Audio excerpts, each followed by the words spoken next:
Hello, and my name is Pete Rushmer, and I'm your host today of A Half Dozen Things podcast.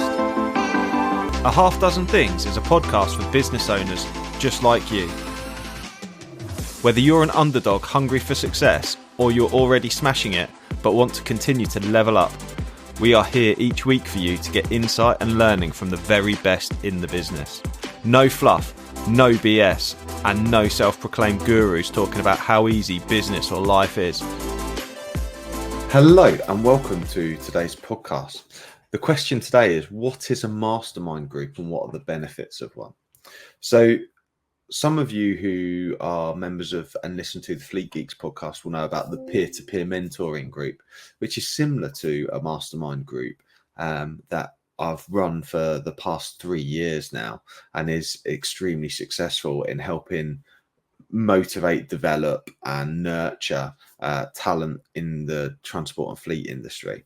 And one of the things I'm doing is opening up some mastermind groups, various sizes and levels for different leaders within different organizations. And I wanted to record this podcast just to make it just to clarify what a mastermind group is and how they can help benefit what's in it for you as a member of a mastermind group, and what benefits are you going to get from it, and what is your organization going to benefit from it as well, because ultimately it's about making sure there's a return on investment for time and money spent, right? So let's answer those questions. So a mastermind group is important, very, very important for leaders' developments. And actually it harks back to many of the original professional development books that were written back in the early 1900s. They spoke about mastermind groups and leaders creating boardrooms of experts who they would go and ask for advice and support, which is essentially what a mastermind group is. It's about creating your own boardroom as a leader to be able to go and get feedback, to be able to get yourself challenged, and to help you improve and round your perspective on the issues that you face and the development that you need to create for yourself. So what is a mastermind group? A mastermind group is a collective of individuals who meet regularly.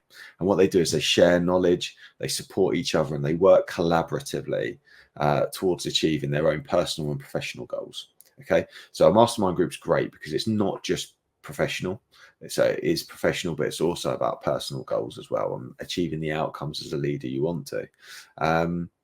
It's essentially a trust of brains. It's a group of people where all of the members will contribute their own unique insights, their own experiences, which creates a really rich environment for growth and problem solving. So ultimately, that hive mind, what you do is, if you imagine you have 10 people all with 30 to 40 years experience in their industry, all of a sudden you're looking at 300 to 400 years of experience that's in this collective mindset, which is really, really powerful. It's amazing for problem solving.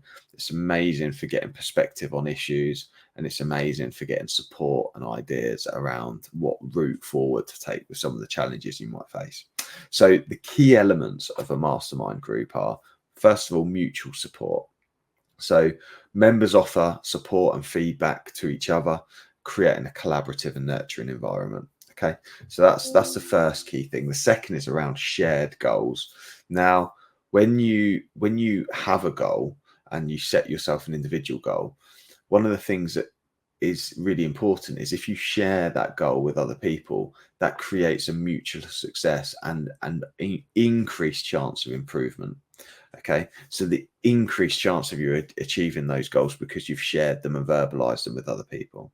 The second is around having regular meetings. So making sure that mastermind groups, they tend to meet monthly or weekly to discuss progress and challenges and ensure new ideas are tabled.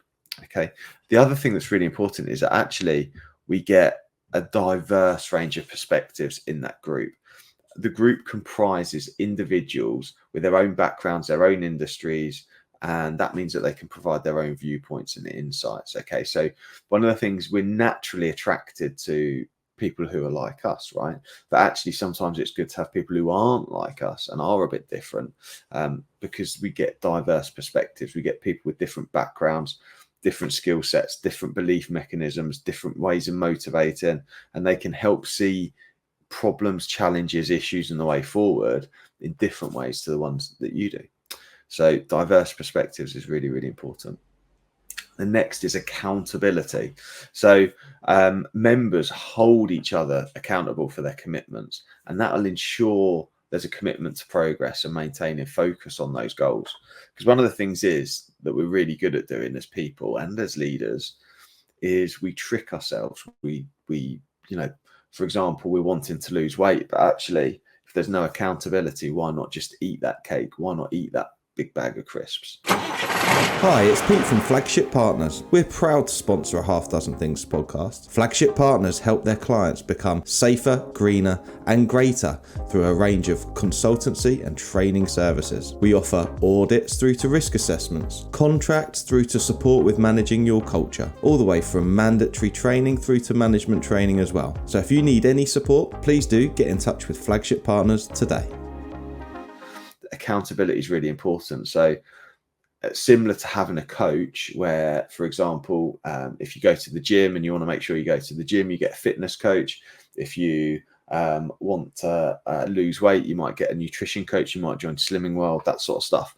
All of that accountability stuff really works, right? If you've got a team of high flying individuals, flying leaders, and you make a commitment to do something, they're really going to hold you accountable at the next meeting. If you know in a month's time that you've said you're going to do something, if you've said you're going to do it and you don't do it, it's not going to look good for you, is it? So really, really important. That accountability is really, really important.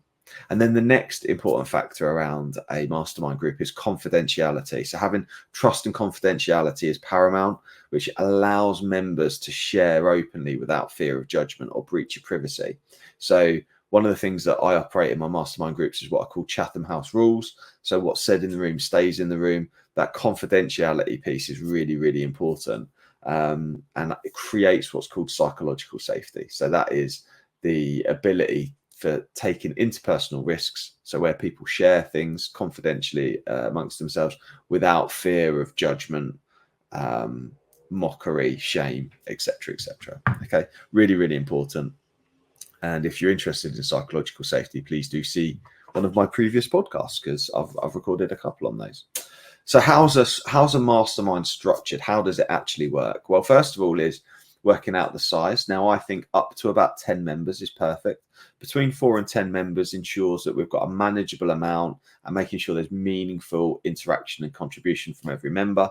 And then there needs to be a facilitator or chairperson.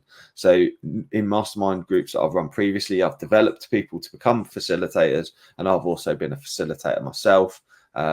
Essentially, that person who facilitates, organizes meetings, sets the agenda, makes sure the discussions are kept on track. Now, that's a tricky job, particularly when you've got powerful people in a room.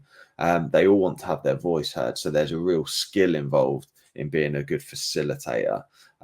Some mastermind groups might rotate that facilitation role, and actually it's a good development opportunity. But certainly in the mastermind groups I'll be running, I will be the facilitator initially, certainly for the time being, because they're, like I say, it's a skill that has been practiced and nurtured over time. What's really important is to have a strong agenda. So making sure meetings follow a structured agenda that include time for updates, challenges, and brainstorming, as well as action plans. And this ensures that there's a productive and focused session that takes place. Another feature of a mastermind is what's called a hot seat. So some groups introduce what's called a hot seat format, and that's where one member is a focus for a period of time in the meeting or for a whole meeting themselves, and they receive in-depth feedback and brainstorming around a specific issue or goal. Okay, so that's a hot seat. So one of the things that will happen is a leader won't be able to see the wood from the trees with a certain issue, for example. That can then become a hot seat. So what are the benefits, right? Well, we've got enhanced problem solving, making sure a diverse perspective on a range of issues can be dealt with. It improves motivation for the people involved. It's an incredible networking opportunity, okay? Having excellent business leaders in a room, like-minded professionals that build trust, get to know each other. There's fantastic networking and business development opportunities because we do business with people we know, like, and trust, okay? And that network is absolutely vital. So if you're looking for suppliers, if you're looking for new business, that it's a great location. I don't recommend going with that solely in mind, but it's a nice side effect of doing a mastermind group.